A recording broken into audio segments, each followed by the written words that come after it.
Mas o Tadeu deu um recado ontem na formação de paredão, depois da exibição de alguns VTs que mostraram o resumo do dia, né? E diferente do que a Record faz, a Globo exibiu um problema que o público já estava se incomodando aqui fora, que foi justamente o relacionamento do casal Gabriel Fop e Bruna Grifal. É um relacionamento que estava incomodando ali parte da audiência e dando até um certo gatilho em pessoas que passam por situações muito parecidas com aquelas que a gente estava vendo, porque a gente tinha de um lado uma pessoa que estava querendo muito um relacionamento intenso ali, que é a Bruna, e do outro um cara que não estava querendo corresponder ali muito àquelas expectativas que ela estava investindo. Só que aí a coisa foi piorando, né? Foi piorando com falas muito pesadas, muito complicadas e até mesmo uma ameaça ali de uma suposta agressão, certo? Que foi uma das falas que o Tadeu acabou mencionando ontem. Eu vou falar exatamente o que o Tadeu disse, só para a gente pegar no contexto. E o Pazin, ele fez ali uma matéria, né, Pazin? Você fez uma reportagem que conta os bastidores ali desse recado do Tadeu. Uhum, Só para a gente pegar aqui um trecho, tá? tá.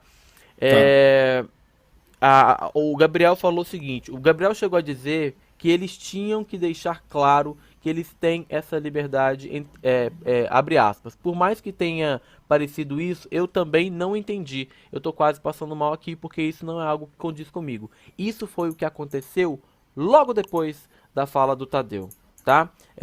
Olha só. Antes da gente falar de monstro e paredão, tem umas coisinhas pra falar com vocês. Não é um diálogo, é um toque. Deixa eu falar umas frases que reuni nas últimas horas. O recado dele é bem direto. Cara de sapato falando de Gabriel e Bruna. Vocês são um casal chato. Tina falando sobre o mesmo casal. Vocês são tóxicos. Fora algumas caras incomodadas diante de certas cenas de Gabriel e Bruna. Estão percebendo que tem algo errado? Eu tô aqui pra fazer um alerta antes que seja tarde demais. Quem está envolvido em um relacionamento talvez nem perceba, talvez ache que normal, mas quem está fora consegue enxergar quando os limites estão prestes a serem gravemente ultrapassados. Olha esse diálogo que aconteceu ontem. Bruna falando: eu sou o homem da relação. Gabriel falando: mas já já você vai tomar umas cotoveladas na boca. Gabriel, uma relação afetiva, em uma relação afetiva, certas coisas não podem ser ditas nem de brincadeira. Nem de brincadeira. Esse é o recado que eu queria deixar para vocês. Pazin, foi um recado que pesou a formação de paredão, né?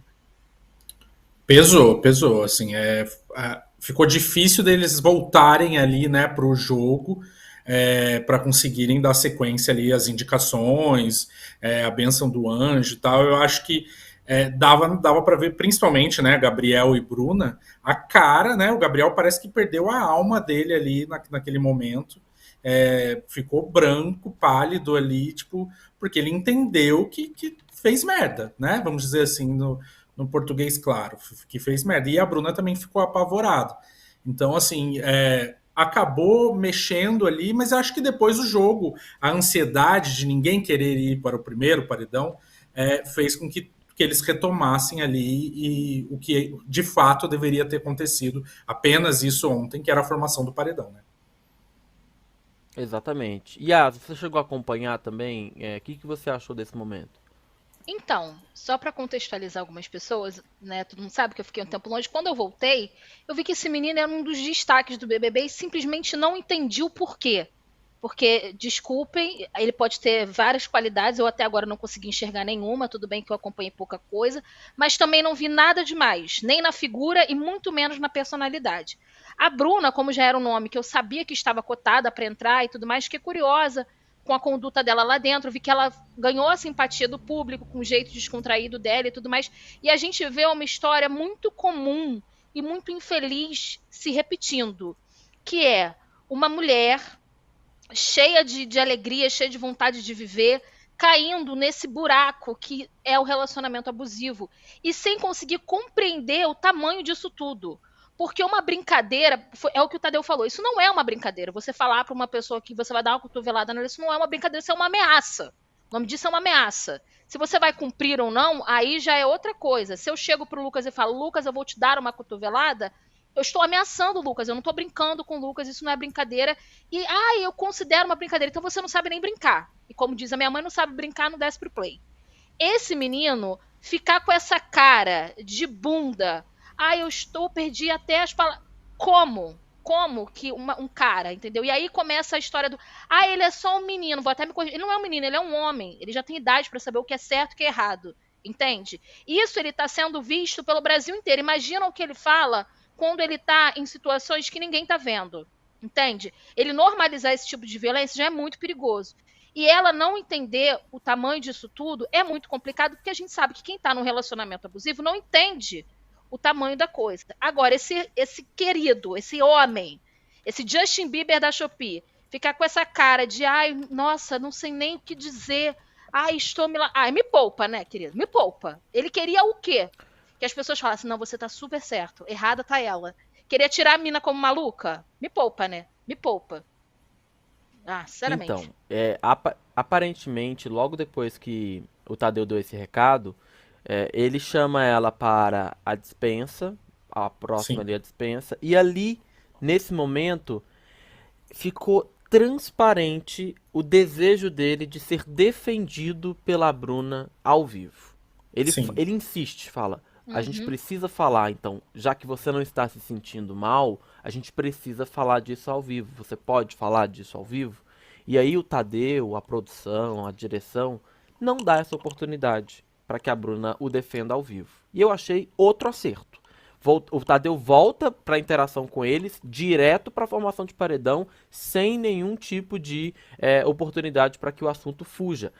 Só que isso também teve reflexo na formação de paredão. Algumas pessoas que foram pro confessionário até trocaram uns nomes ali, porque ficou um clima tenso instalado ali naquela sala, depois que esse toque do Tadeu caiu como uma luva. O que chama a atenção também, e aí daqui a pouco a gente fala mais sobre isso, foi que eles mudaram ali até mesmo a percepção que tiveram sobre o rapaz, mas não mudaram nada que havia sido planejado no confessionário. Salvo engano, a Aline, que demonstrou claramente que não queria votar ali no Nicásio, mas estava indo por conta do grupo. Pazin, você, na sua coluna, traz os bastidores do que rolou aqui fora. O pai da Bruna Grifal, ele se manifestou nas redes sociais ao longo do dia, né? E ele estava Sim. bastante preocupado com o que estava acontecendo com a filha, né?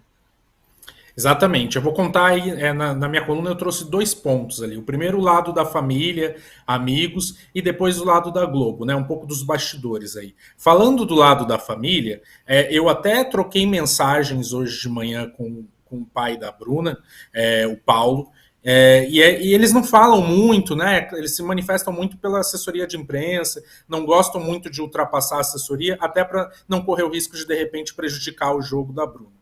Né? Mas o que ele me respondeu, quando eu perguntei para ele o que ele achou do recado do Tadeu, ele me respondeu: aliviado, muito aliviado. E aí ele falou: o jogo que segue. Então eu apurei ali com umas pessoas próximas que as amigas, os amigos da Bruna estavam bastante preocupados com as imagens que eles estavam vendo ao longo do dia. Lembraram de outros relacionamentos difíceis que a Bruna já teve, ela até mencionou isso, né, lá dentro algumas vezes, e estavam tentando acolher ali o pai para que eles pensassem da melhor forma possível. Não houve um pedido da família para que a Globo intervisse no jogo. Não houve esse pedido. Né? As pessoas ficaram questionando: será que o pai da Bruna foi lá e pediu para o Boninho, para o Tadeu comentar? Não, isso não aconteceu. E é aí que eu entro no outro lado, assim, a Globo, desde o BBB 21, né, que foi quando a gente teve aí um cancelamento forte no camarote, no caso da Carol Conká, eles têm tentado enxergar o BBB como uma oportunidade de discutir pautas diferentes, diversas, e pegar problemas que não são do jogo, porque é claro que esse relacionamento aí da Bruna com o Gabriel faz parte da convivência da casa, mas não é do jogo. Então, assim, pegar essa pauta que a gente vê aí na nossa sociedade e discutir sobre ela. Então, quando o Tadeu traz aí um recado e fala sobre isso, dentro desse projeto, dessa ideia da Globo, de realmente não abafar os casos. A gente já viu algumas situações aí em que outros realities e a própria Globo, o próprio Big Brother abafaram, ignoraram e a coisa foi tomando uma proporção muito grande. Então acho que a intenção aí da Globo para esse momento era ter